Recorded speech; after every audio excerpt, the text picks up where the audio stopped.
is Richard on the field verification of features used in the study of food insecurity. Like she said, my name is Richard Madumere. I was advised by Marie and Christopher McKenna. Field verification, QA/QC, features used in the study for food insecurity. When we talk about QA/QC, it's quality assurance, quality control. From the name is assuring the quality of materials or goods or services. In this case, we're assuring the quality of the food sources or the food, the features used in this study. So the introduction, food insecurity is the state of having reliable and easy access to healthy, sufficient and affordable food sources. These three words, healthy, sufficient, and affordable, kind of qualifies everything. So if you're in a situation, in a place where you don't have access to healthy, sufficient, and affordable food options, you are seen to be in somewhat a place called food deserts. I know some of you might be conversant with that word. So the studies have measured a direct relationship between food insecurity and adverse health effects like cancer, obesity, and all that kind of stuff. So our area of study was the 11 county region surrounding Fort Bragg. Why is because previous studies suggest that these areas kind of seem like a food desert. So the food insecurity research is based on high quality data we collected, the socioeconomics and population data from ACS, ESRI, NC1 map, and road networks, of course, from NCDOT, then food sources, as highlighted, really important, from Info USA. So this is our study area. Fort Bragg is right here in the middle, right there. So these are 11 county areas surrounding there. If you look at this reference map right here, you will see where our study area is on North Carolina map, right? So our question here for the summer is how good are the data on which our research project is based on? How good are these food sources that we collect from these places I talked that qualify people that stay in there? Like a blood group, you can get data from ACS about like percent household income, percent of people with high school diploma, all those little things that like amazingly the United States keep record of. So right here, but what we're talking about here is spending patterns of each blood group, right? And which is really important. So here we group our food sources to good food and bad food. Good food has grocery stores and farmers market merged together as good food sources. Bad food is fast food, convenience stores, and limited service all joined together as bad food sources. And to buttress my point, 855 good food sources in our study area and 4,557 bad food sources.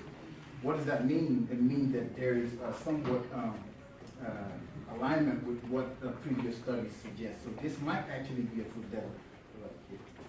So this is the spending patterns of this little blood groups. You see those blood groups are little polygons in the county, right? So you see that only very few, like over here at Cumberland County and over here at Robeson, spend a little bit higher than $1,000 to $1,900 a year. This is like an average spending pattern for one person, like just like, you know, a year, all right? So just very little amount of those people spend more than $1,000 a year, right here. So this is the spending on fast food. You see that a lot more people spend up to $2,000, right? Even though now you can run a spatial comparison or analysis because you have these two patterns right here to the next one. Now, the next one talks about drugs and vitamins. You see that so much more people spend so much on drugs and vitamins. If you run an analysis, you will see that these three things are correlated in some way. All right. So yeah. So when I talked about the good food points and sources, this is how they actually look on the map. All right. This is I just use my good food sources so you understand what it means. So these are my 855 good food points. And these are actually locations.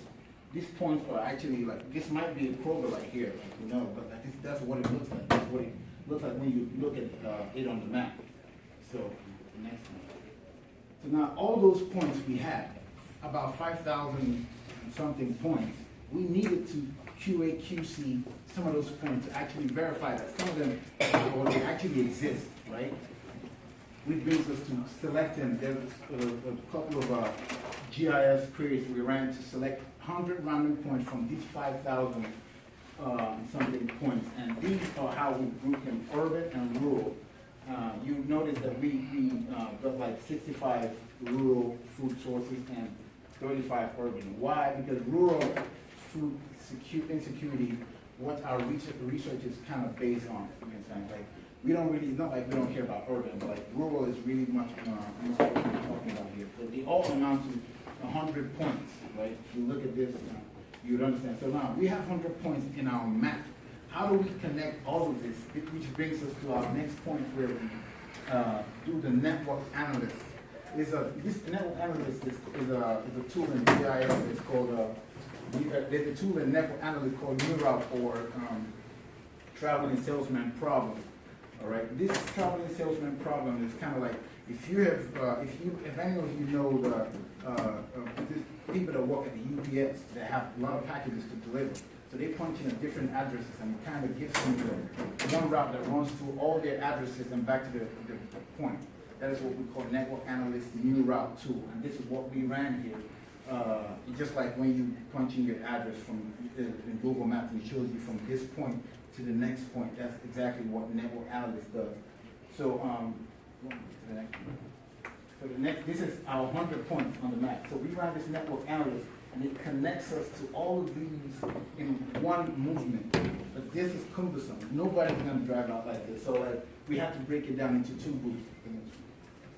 Now we have group 1 and group 2 in Golden, all right? So like here, both here is kind of Raleigh. You can drive in through Raleigh, you go around and come right back. So here, so we have to do it in two groups, right? So it gives you like, this is what it looks like when you run it. It gives you also the directions and how many hours. Like group 1 takes 11 hours, 399 miles, that kind of thing. So it's pretty much what we did. So after all this, our findings, we kind of found out that some of these places were incorrectly geocoded. What I mean by that is like Google Maps could tell you your location is on the left, meanwhile it's actually on the right. That is incorrect geocoding, all right? And some of them were permanently closed, sold out, misreported as different features.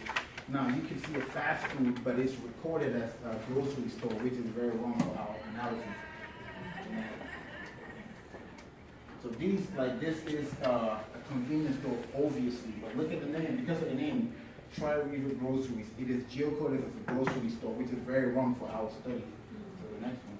These are some pictures. This is permanently closed, and this one is, it was wrongly geocoded. So, 67% of our random points were correct and located where the GIS database said it would be.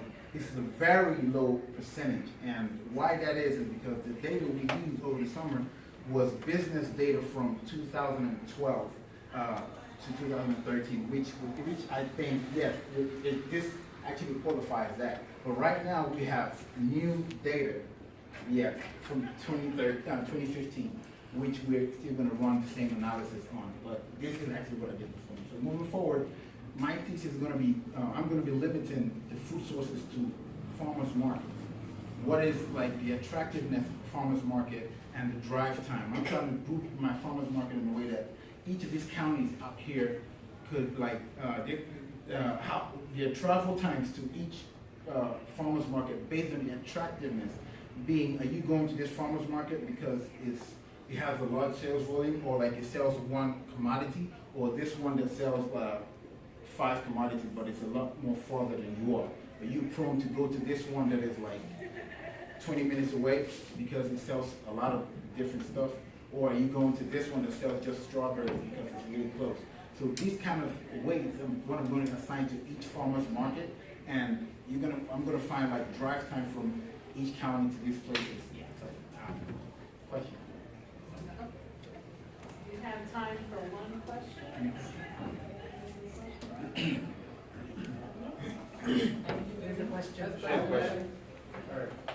So when you did the research of like the maps that you had overlaying around the third or fourth slide, was there ever a point where we looked, or that you looked at what are the demographics of the areas that have food sources and the demographics of the areas that are complete deserts? Well, like our research is just based on the food source. We collected these food sources, like these food points for different data.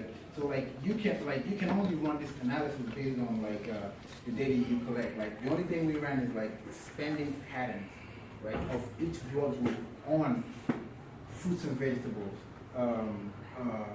fast food, convenience stores. How much did these people spend on these places? So like from there, you can now ascertain which areas are food deserts. You cannot just know which area is a food desert without, which is the reason why we go out to QA/QC these points, because we can't, like, these points are there actually, yes, but like we need to like QA/QC a percentage of them to be sure that they actually exist to support our thing.